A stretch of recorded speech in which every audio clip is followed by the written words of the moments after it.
அஸ்ஸலாமு அலைக்கும் to my dear friends and families. இன்றைக்கி நான் என்ன வீடியோ எடுத்துகிட்டு வந்திருக்கேன்னா, நாங்கள் ரீசெண்டாக மதீனா போயிருந்தோம். ஸோ அந்த ட்ரிப்பில் என்னென்ன நடந்துச்சுன்னு சொல்லி காமிக்கலாம் அப்படின்னு தான். ஸோ ஜித்தாலேருந்து மதீனா வந்து 5 hours. போகிற வெளியிலே அப்படியே தஹஜத் தொழுதுட்டு அப்படியே நம்ம ஃபஜர் அங்கே ரீச் ஆகிடலாங்கிறது தான் பிளானு. ஸோ தஹஜத்தும் தொழுதுட்டு அங்கே போய் நம்ம ஃபஜர் தொழுதுட்டு மதீனாவில் அப்படியே நம்ம ரசூலுல்லாக்கும் சலாம் சொல்லிவிட்டு நாங்கள் வெயிட் பண்ணிகிட்டு இருந்தோம். ஸோ அந்த மாதிரி வெயிட் பண்ணும் போதே ஒரு 7 o'clock அந்த மாதிரி ஆயிடுச்சு. ஸோ அப்படியே நம்ம தொழுதுட்டு அங்கே நஃபில் கட்டி எல்லாமே தொழுதுட்டு நம்ம ஃபோட்டோஸ்லாம் நம்ம எடுத்தோம் கொஞ்சம். ஸோ அப்படியே நம்ம கிளம்பிட்டோம். ஏன்னா யூஸ்வலாக பார்த்திங்கன்னா மதீனாவில் வந்து சாப்பிட்றது வந்து நம்ம சாப்பாடு கிடைக்கிறது ரொம்ப கஷ்டம். ஆனால் இந்த டைம் வந்து லக்கிலி என்னோடய ஃப்ரெண்ட் வந்து சஜஸ்ட் பண்ணி நம்ம இந்த தமிழ் ஹோட்டல் போனோம்.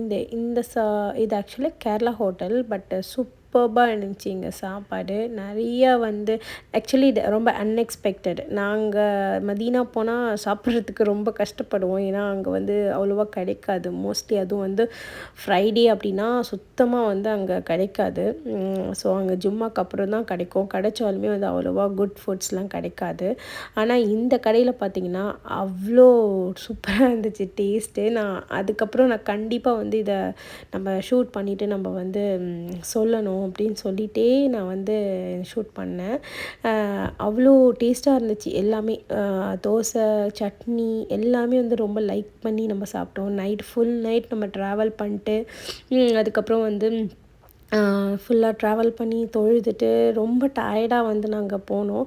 ஆல்மோஸ்ட் 10:30 ஆயிடுச்சு நம்ம சாப்பிட ஆரம்பிக்கும் போதே. ஆனால் அங்கே வந்து டேஸ்டியாக வந்து இருந்துச்சு. அதுதான் வந்து மோஸ்ட்லி பார்த்திங்கன்னா நல்லா ஹாஜிஸ் வர இடத்துல வந்து மதீனா பொறுத்த வரைக்கும் அங்கே சாப்பாடு கிடைக்கவே கிடைக்காது. மோஸ்ட்லி அங்கே போனவங்களுக்கு தெரியும் சாப்பாடுக்கு எவ்வளோ கஷ்டப்படுவாங்க அப்படின்னு. ஏன்னா நம்ம சாப்பாடு கிடைக்காது. அங்கே வந்து நார்மலான ரைஸ் அந்த மாதிரி தான் கிடைக்கும். அரப் ஃபுட்ஸ் தான் கிடைக்கும். ஸோ நம்ம சாப்பாடு வந்து இப்படி ஒரு கடை இருக்குதுன்னு சொல்லிட்டு எங்களுக்கே தெரியாது. இதுதான் ஃபர்ஸ்ட் டைம் நாங்கள் அந்த கடைக்கு போகிறது.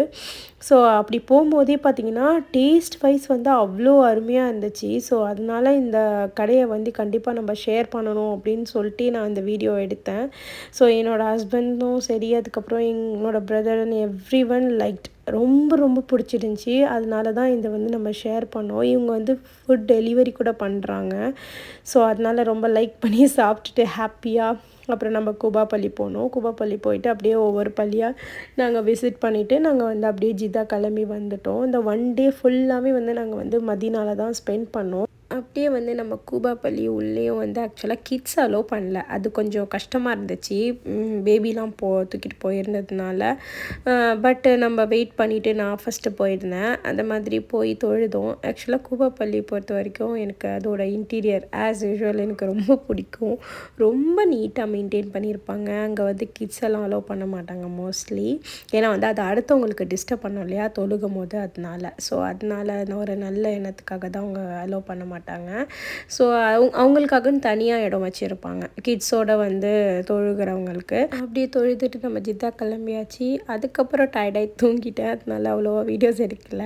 அதுக்கப்புறம் நெக்ஸ்ட் வீடியோவில் பார்க்கலாம். சப்ஸ்கிரைப் கண்டிப்பாக பண்ணிவிடுங்க. பை.